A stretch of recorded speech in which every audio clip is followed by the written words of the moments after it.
Assalamu alaikum wa rahmatullahi wa barakatuh. And welcome back to Quran Weekly.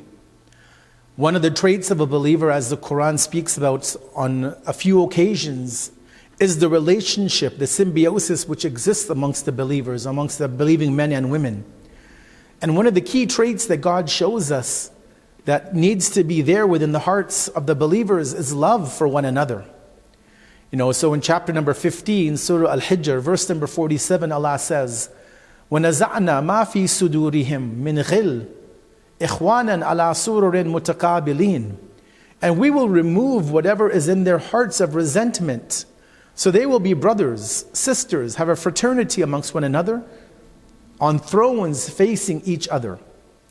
Now, without a doubt, this verse is portraying a scene in paradise. Three things Allah speaks about. One, that whatever was in their hearts for one another would be removed. The rancor, the animosity, the resentment, the hatred that may be in the hearts of the believers would be removed by Allah.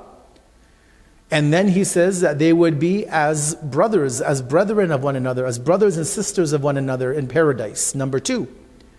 And the third point is that they would be on thrones, on couches, facing each other, relaxing, lying down, enjoying their time in paradise.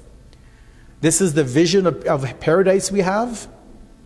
But this world can also be a minor form of paradise when we begin to remove the animosity that we may hold for one another, the grudges we may have with one another in our communities, the animosity that sometimes builds up amongst even family members.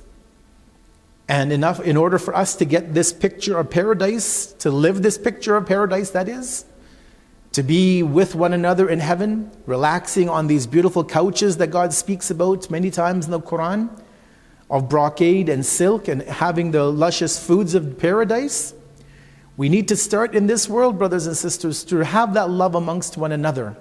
Not just a superficial love, no, something much deeper and much more committed than that. And God willing, when we can develop that love and companionship and camaraderie within our local communities and a global ummah as well, then that will translate into the world to come, that we will be living in the company of one another as brothers and sisters in paradise. Wassalamu alaikum wa rahmatullahi wa barakatuh.